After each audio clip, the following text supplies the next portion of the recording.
All right, y'all. I'm going to read the 8 C's of self-leadership.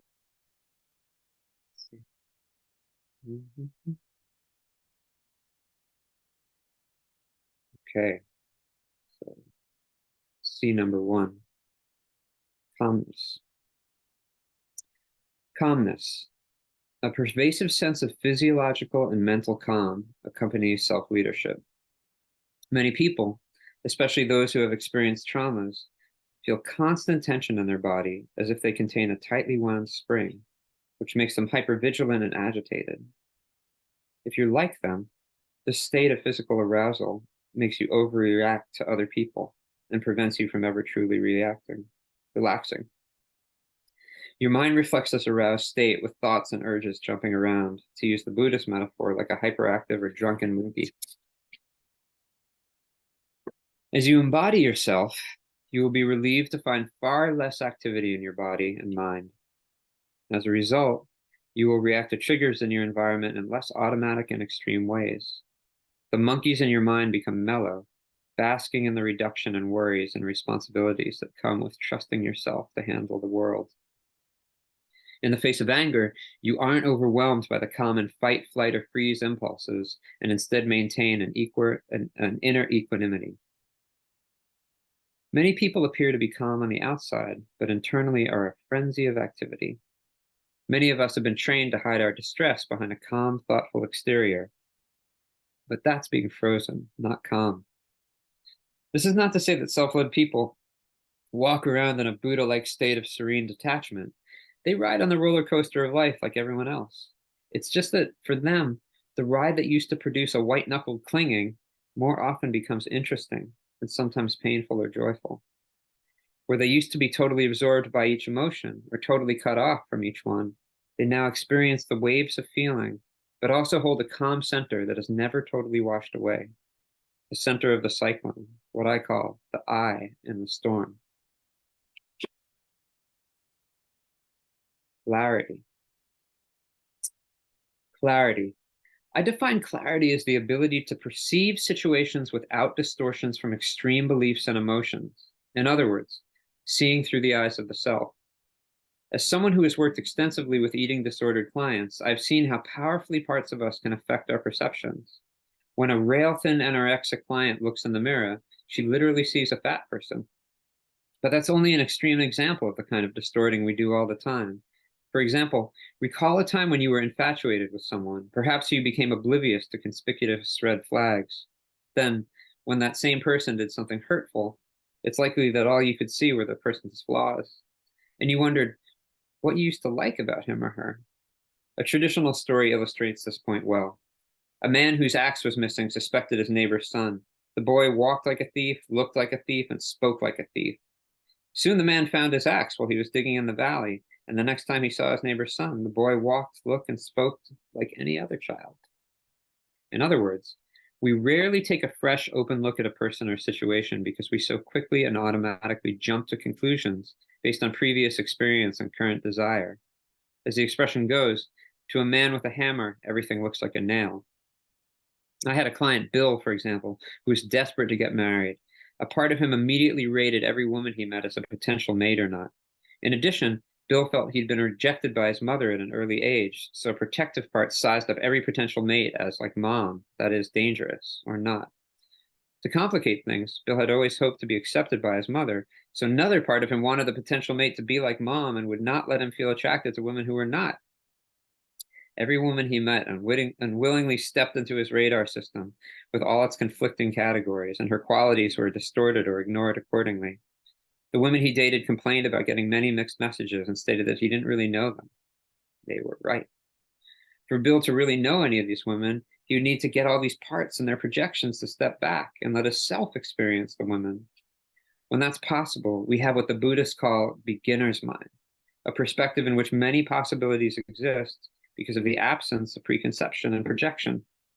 In contrast, the expert's mind is overflowing with beliefs that limit perception and possibility. Our parts often think that they're experts on the world. The self always has a beginner's mind. Curiosity.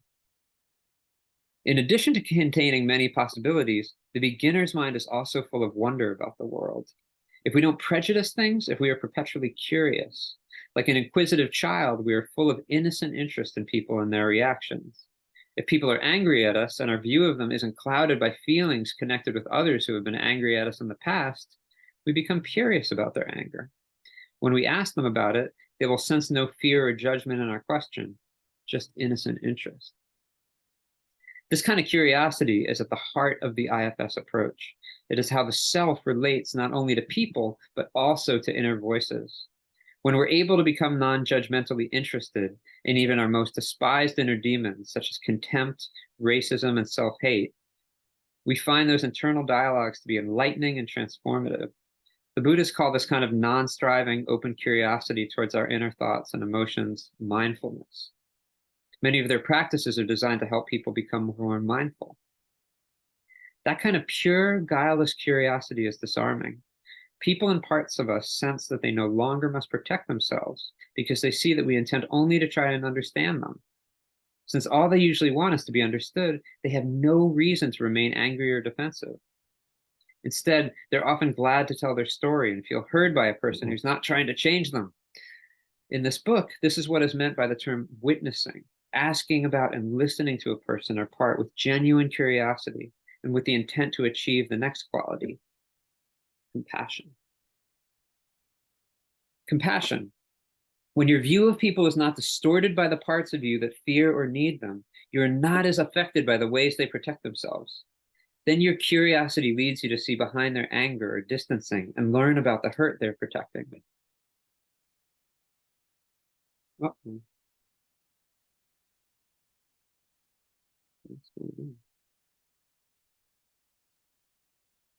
Sorry about that. Shit. To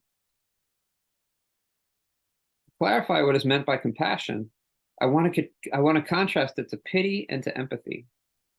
With pity, you see someone suffering and you feel sorry for him or her, but at the same time, a part of you is glad that person isn't you. Your mind is busy thinking of reasons you wouldn't make the mistakes he or she made that led to the suffering. Pity involves both a protective distancing and a measure of condensation. Condensation. Your sorrow for the sufferer comes from a place of separateness. When you feel empathy, you see a person suffering, and because you have a certain level of self-awareness, you know a part of you suffers in the same way, so you identify with the sufferer's pain. At some level, that person is the same as you. Empathy opens your heart and produces a strong desire to help the person. The danger with empathy, however, is that if you identify too much, you will feel a pressure to relieve the other's misery. You can't tolerate your own pain, so you stand for the other to spend any time suffering. You can't stand for the other to spend any time suffering. The other common consequence of having too much empathy is to distance from the other person because his or her pain makes you hurt too much.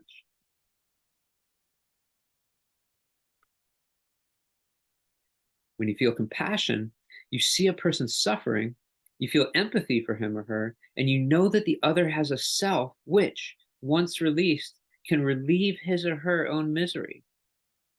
If people relieve their own suffering, they learn to trust their own self, and they learn whatever lessons the suffering has to teach them. Compassion, then, leads to doing whatever possible to foster the release of the other's self, rather than become the other's healer. With compassion, you can be open-heartedly present with sufferers without feeling the urge to change them or distance from them. This kind of self-presence will often release their own self. There are, of course, situations in which the other self cannot be released while he or she is overwhelmed by physical pain or illness. In those settings, the compassionate thing to do is to treat those conditions first, while also holding the intention that relief leads to more self-leadership. Also, as you become increasingly self-led, increasingly aware of the ocean and not just the waves, the sense of separation between you and others is reduced. The desire to help people who suffer, as well as those who create suffering, arises spontaneously with the increased appreciation of our interconnectedness. It arises from an intuitive understanding that the suffering of others affects you because, at some level, The other is you. For most people, this is not a conscious thought. They just feel drawn to do something, quote, more meaningful with their lives. These lines from a poem by Buddhist monk Thich Nhat Hanh from 1992 capture the compassion that arises from an awareness of interconnectedness. I am the child in Uganda, all skin and bones, my legs as thin as bamboo sticks, and I am the arms merchant selling deadly weapons to Uganda. I am the 12-year-old girl, refugee on a small boat who throws herself into the ocean after being raped by a sea pirate, and I am the pirate, my heart not yet capable of seeing and loving. Please call me by my true name so I can wake up, and so the door of my heart can be left open, the door of compassion.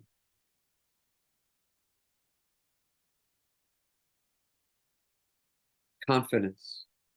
One reason self-led people remain calm and clear in the face of anger is because they trust that no matter what the offended person claims happened, it doesn't mean that they're bad or that they're going to be permanently harmed. We're defensive not because someone is attacking us, but rather because the attack is likely to provoke our inner critics, which in turn trigger the worthlessness and terror we accumulated as children. Whatever slight we receive in the present triggers an echo chamber inside of us, all the similar hurts we've accumulated from the past. Contemporary events are not what we fear. It's the unending reverberations we'll have to endure that scare us. We dread any incident that confirms our worst fears about ourselves. As people heal their vulnerable parts, their critics relax and their defenses drop. They feel self-confident in the sense that their self has healed those parts and has shown its ability to protect them or to comfort them if they are hurt again. When that's the case, you become less susceptible to former provocations because those things no longer set off your inner echo chamber of past hurts. Instead, you react to the present situation, which may indeed involve danger of pain, with the confidence that you can handle or repair whatever happens. Without overreaction, you take steps to protect yourself, and if the interactions are hurtful, afterwards you nurture any of your parts that were hurt. This is the opposite of our socialized tendency to lock up those hurts in our effort to let it go, quote, let it go, don't look back, and just move on. As a result of that philosophy, not only do we accumulate increasing burdens of pain, but we also abandon and isolate the hurting childlike parts of us instead of nurturing them. This strategy leads to less and less confidence in the self, more vulnerability to the slings and arrows all around us, and consequently, more protectiveness and sense of being a separate, isolated, lonely individual. Confidence has another meaning as well in reference to the self. The knowledge that we're part of the ocean and not just an isolated wave brings with it what might be called a sense of grace. Grace is hard to define, and in Christianity has traditionally been seen as a gift or blessing from God. In this book, it is associated with the trust that, as one the way it should. With this kind of confidence in the essential goodness of life comes an openness to the beauty of the world and a desire to experience that beauty in each moment. It's hard to stay in the present long enough to experience beauty if you lack this kind of confidence, because you will be consumed with future plans for your survival or gratification. People with this kind of confidence are charismatic, yet another word that begins with the letter C, not in the sense of being flashy, clever, or powerful, but in the way that the Greeks originally used the word to mean having the gift of grace. Self-led people possess the charisma of authenticity. Courage. Clarence Darrow once said, "The most human thing we can do is comfort the afflicted and afflict the comfortable." The self has the courage to do both. One might think that the self's "it's okay" sense of grace would lead to a detached passivity and acceptance of the injustices of life, but that's not the nature of the self. The clarity of the self makes it hard for people to deny injustice and ignore suffering.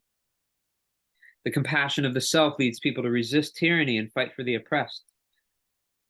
The words of the self bring hope to the hopeless. The energy of the self seeps into the cracks in the tyrant's walls and gradually erodes them. Consequently, oppressors attack people whenever they show any signs of self-leadership.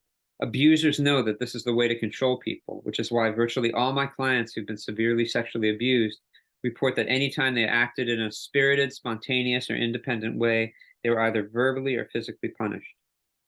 As a result, they came to fear the self and keep it out of their body. Thus, rather than making people passive, confidence and grace have the opposite effect.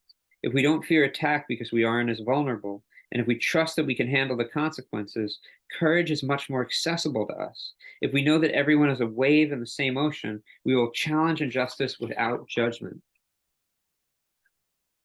While so far we've emphasized the compassionate, nurturing side of the self, it is important to remember that the energy of the self can also be forceful and protective. The martial arts cultivate this protective side of the self. We can be forceful without judgment because we know that no matter how an oppressor behaves, he or she has a self. And our goal is to elicit it, not to further burden him or her with our judgment.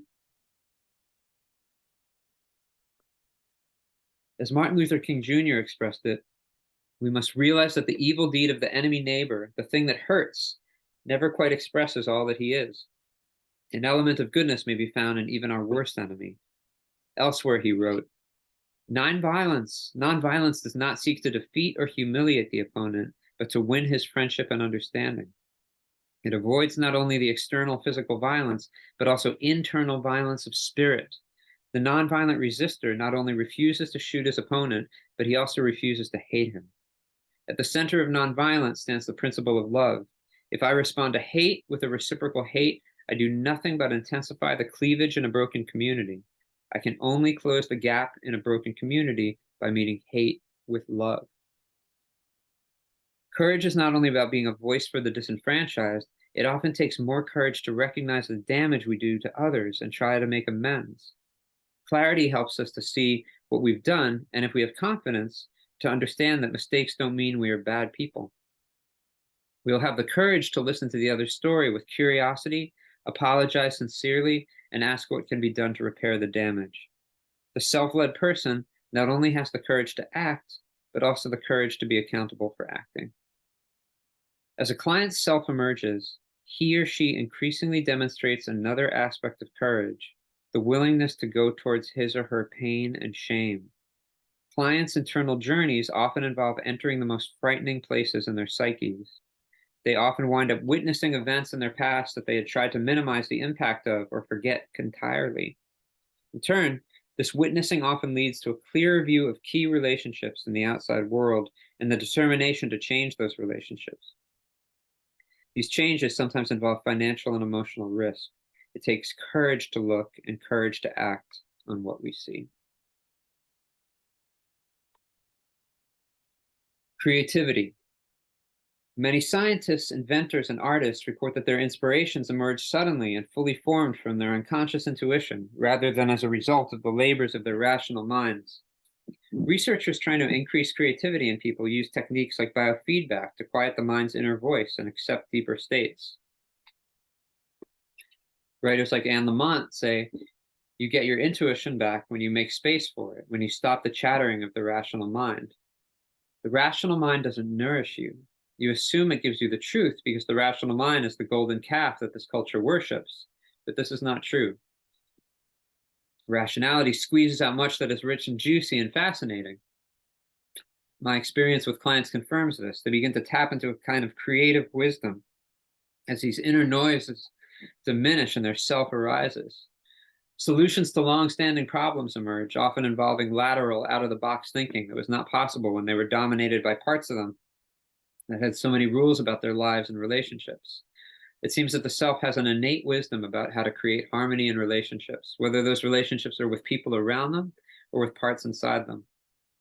The self automatically knows how to nurture others and has the clarity, compassion, and courage to do so. In addition, as people are released from the grip of their inner critics and their concerns about the approval of others, they feel an increased desire and ability to enter what has been called the flow state, in which creative expression spontaneously flows out of them and they're immersed in the pleasure of the activity. They often begin to feel a sense that they are here to make some type of contribution, and they experience great relief as they move in the direction of making that happen. To reiterate one theme of this book, however, just quieting the mind is rarely enough. To allow for real self-expression requires the courage to release all the creative parts we have locked in our inner containers. Anne Lamott knows this. It's a quote from Anne Lamott. But you can't get to any of these truths by sitting in a field smiling beautifully, avoiding your anger and damage and grief. Your anger and damage and grief are the way to the truth. We don't have the truth to express unless we have gone into those rooms and closets and woods and abysses that we were told not to go in. When we have gone in and looked around for a long while, just breathing and finally taking it in, then we will be able to speak in our own voice and stay in the present moment. And that moment is home. And finally, connectedness.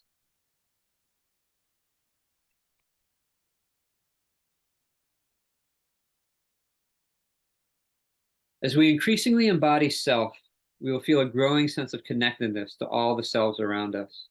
So, since it seems to be the nature of the self to want to strengthen all those connections, people often find themselves spending more time with others in whom they can sense the self.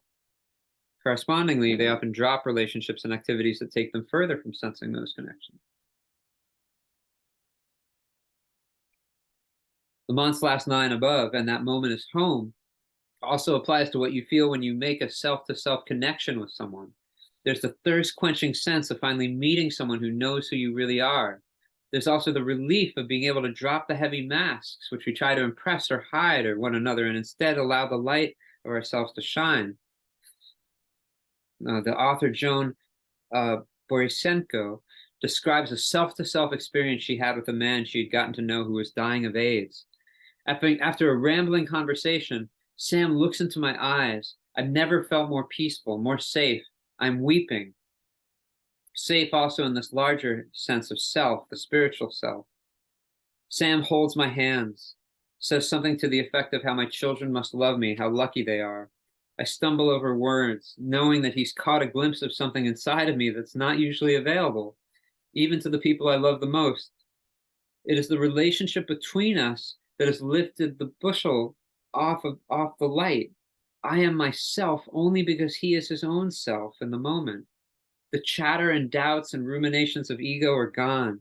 We have seen the God in one another. Neither of us cares how we look, how clever our words are.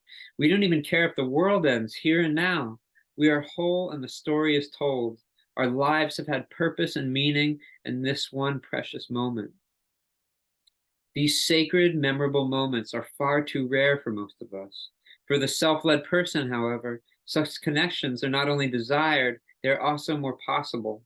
This is because self in one person is a magnet for self in another. Perhaps a tuning fork is a better metaphor. When you are in self, the vibrations will set off the other self. When in the presence of self and someone else, your defenses relax as you sense that you won't be judged or controlled in your own self. Your own self naturally arises. Since you are not as afraid of getting hurt, self-to-self connections are more possible because you have confidence that you can quickly repair any damage from rejections. In addition to increasing your connectedness to other people and to your parts, you are likely to feel increased connection to the oneness of the universe or of nature. I find that people begin to feel more vertically connected to spirit and to the earth as their parts relax and their self is released. And they're drawn to activities and people that further open those doors. The words of eminent neuroscientist Francisco Valera capture the state of connectedness. When we are in touch with our open nature, our emptiness, we exert an enormous attraction to other human beings. And if others are in the same space or entering it, they resonate with us and immediately doors are open to us. This state, where we connect deeply with others and doors open, is there waiting for us. It's like an optical illusion. All we have to do is squint and see that it's been there all along, waiting for us. All we have to do is see the oneness that we are. These are the 8 C's of self-leadership. Oh man, I love reading that. I love reading that passage. Okay, go out there into the world, y'all. I'll see you. I'll see you there.